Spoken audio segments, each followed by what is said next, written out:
Peace. What's good, guys? Hope you guys are doing well. Let's go over Hell in a Cell, the match card. I'm going to give you guys my predictions. I wish that WWE would actually end this whole gimmick pay-per-view bullshit. It doesn't need, they don't need it anymore. It's nonsensical. It's lost its luster. And they need to, just get rid of, gimmick pay-per-views altogether, including, Money in the Bank. But, Money in the Bank is like their big five, so they can't really get rid of Money in the Bank. But definitely get rid of Hell in a Cell and definitely get rid of Elimination Chamber. You know what I'm saying? Like, get rid of those two. I don't know what you could add into their place, but it would be a lot better if they were to get rid of the gimmick pay-per-views altogether, except for Money in the Bank. That's just my honest opinion. So let's go over the match card.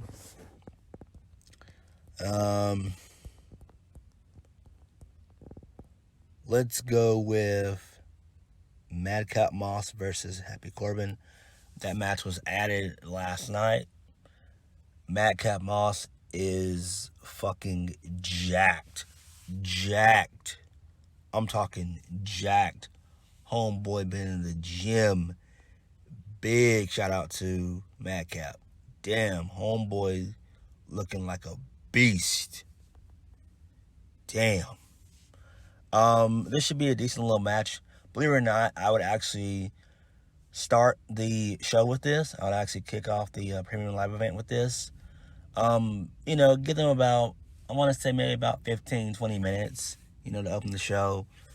Obviously, Madcap is going to go over. It makes sense. And really and truthfully, they could build up Madcap to kind of go after Gunther. Because Gunther is going to beat Ricochet next week for the Intercontinental Championship. So I did think that would be a great feud, Madcap Moss and Gunther. That's believable. Ricochet's just had a horrible run. It sucks that match could not be added to Hell in a Cell, but it is what it is because they don't give a fuck about their mid-card titles. They haven't given a fuck about their mid-card titles in quite some time. I'd say well over about 7-8 years, something like that. But yeah, that's my prediction. Madcap will go over, and it makes sense, dude, because this feud needs to be over with. Speaking of feuds that need to be over with, we're going to segue into Bobby Lashley versus Omos and MVP in a handicap match. Lashley should win, hands down. The feud is annoying and nauseating at this point. Doesn't make any sense. It really doesn't. I think that they need to do something with Lashley. I don't know what they can do with Lashley, but man, Lashley needs some sense of direction. He needs some feud, something to do, man. I guess they could build him up and have him and Lesnar go at it again on during SummerSlam. I think that's what they should really do. Is feud Lashley with Lesnar again. Seriously build it up. And, start it tomorrow night. Have Lashley, I would say, kind of squash both MVP and Omos in about maybe 5 to maybe 7 minutes or 8 minutes at best, and then just build him up, build Lashley up for about a month, bring Lesnar in, I want to say early July. Lashley needs something. Or you could put Lashley in Money in the Bank, something. Lashley just needs something really monumental to do because it's just, it's not good what they're doing with Lashley right now. Like, I feel bad for Lashley. I just do. And Lashley's my boy. Like, I've been extremely high on Lashley since day one. But they need to move Lashley on from this bullshit and, put this guy at the top of the card. Put him in feuds, put him in Money in the Bank, something. And I do think he'll probably will be added to Money in the Bank for sure. I do think he will. Moving on. Mustafa Ali versus Theory, a.k.a. Austin Theory, for the United States Championship.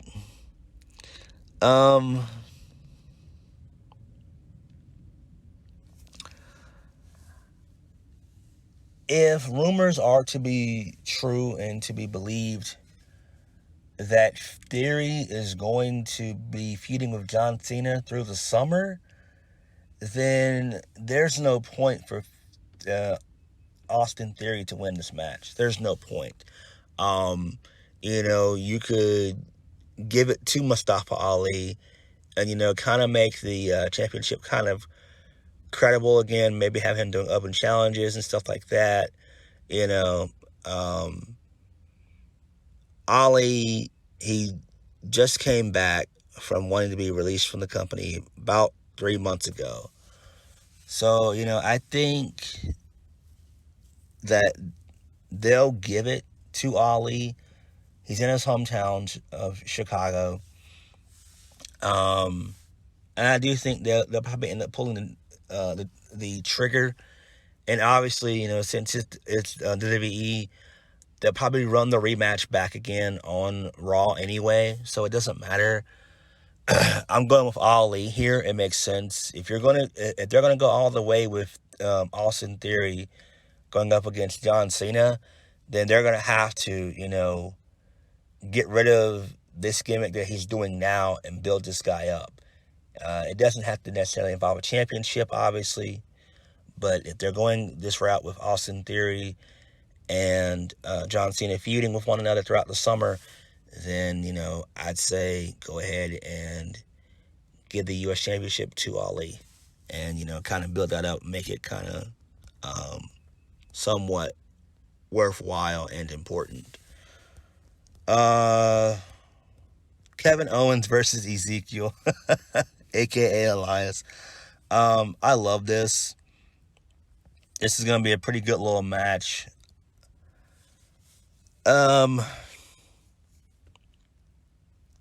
I believe they're probably going to have Owens lose here. And I think that's going to send him over the edge big time. And then they could probably maybe do another match, like I said before, on Raw, like I did with Austin Theory and Mustafa Ali just moments ago. I think that's what they'll end up doing, kind of to put, closure to the feud. Maybe like a no holds barred match or something like that, or a last man standing match, something like that on Raw, or a no DQ match between the two. Because I do think they're probably going to position Kevin Owens and Sami Zayn to reunite again and to go up against the Usos for SummerSlam. So that does actually make sense. So I think that they're probably going to have Ezekiel, a.k.a. Elias, go over.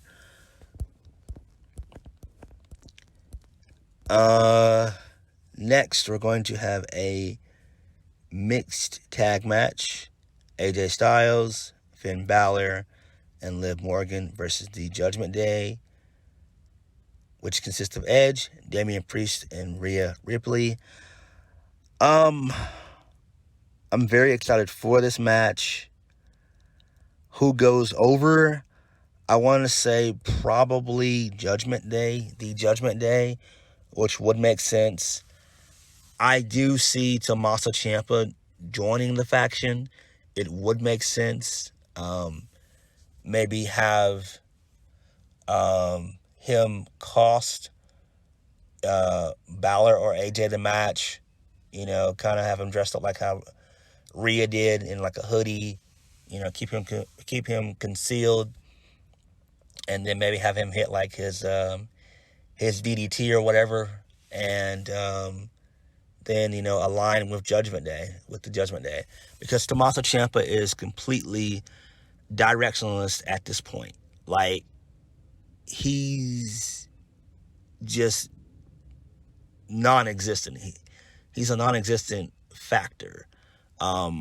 You know, because we could still run Edge and Styles 3 around SummerSlam, which I think is going to more than likely be the plan. But Tommaso Ciampa joining the Judgment Day would actually be the smartest move for him to do, because right now his main roster career is on life support, and it ain't looking good. And this would definitely be a complete breath of fresh air for Tommaso Ciampa.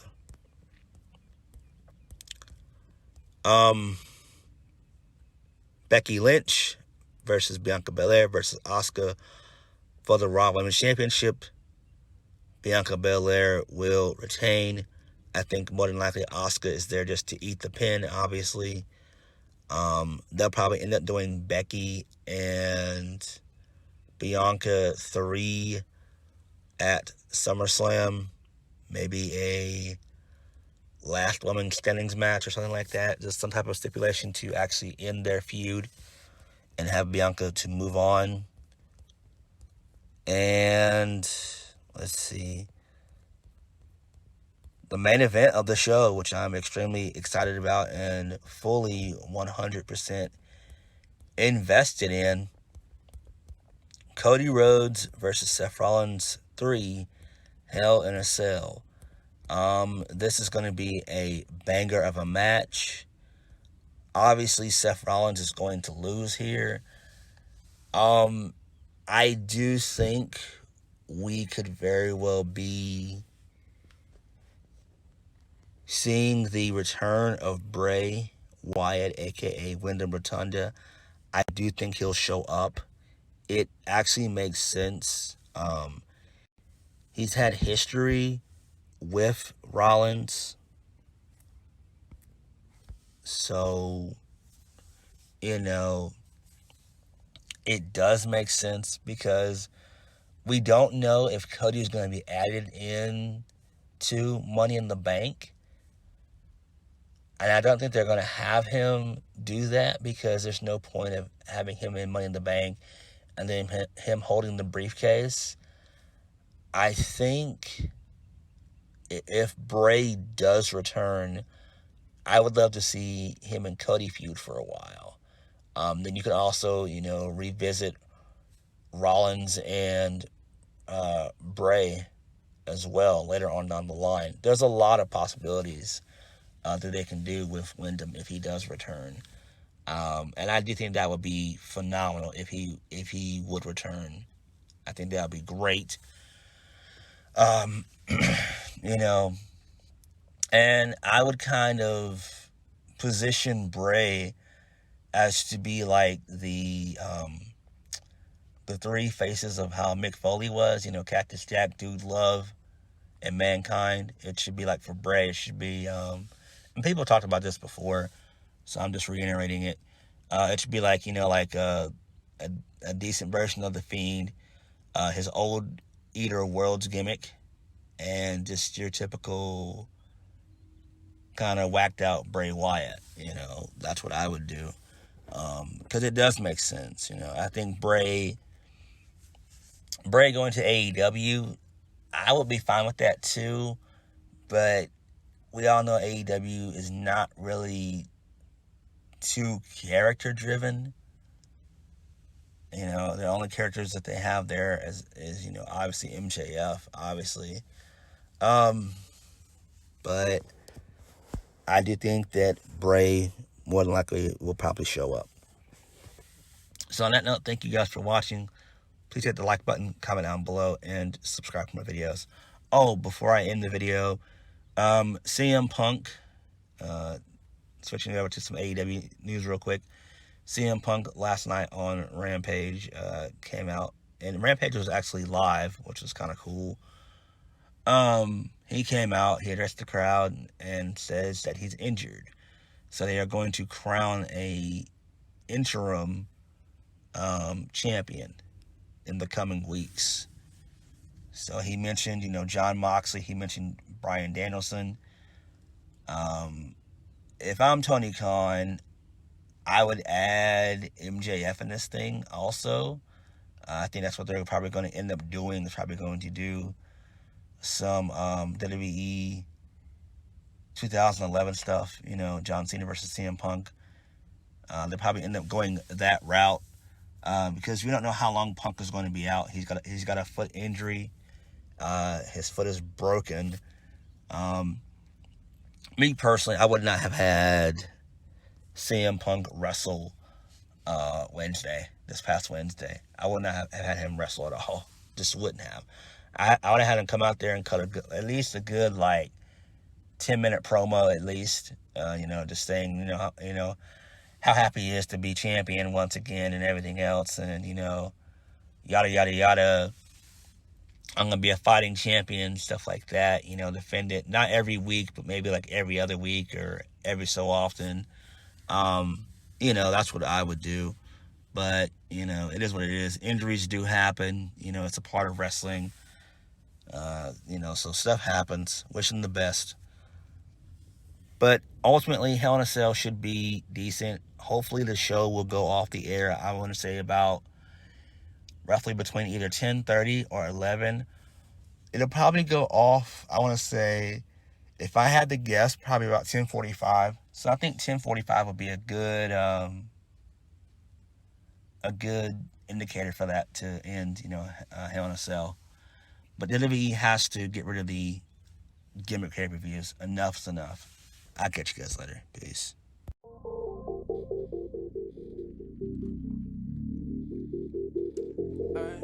To the end.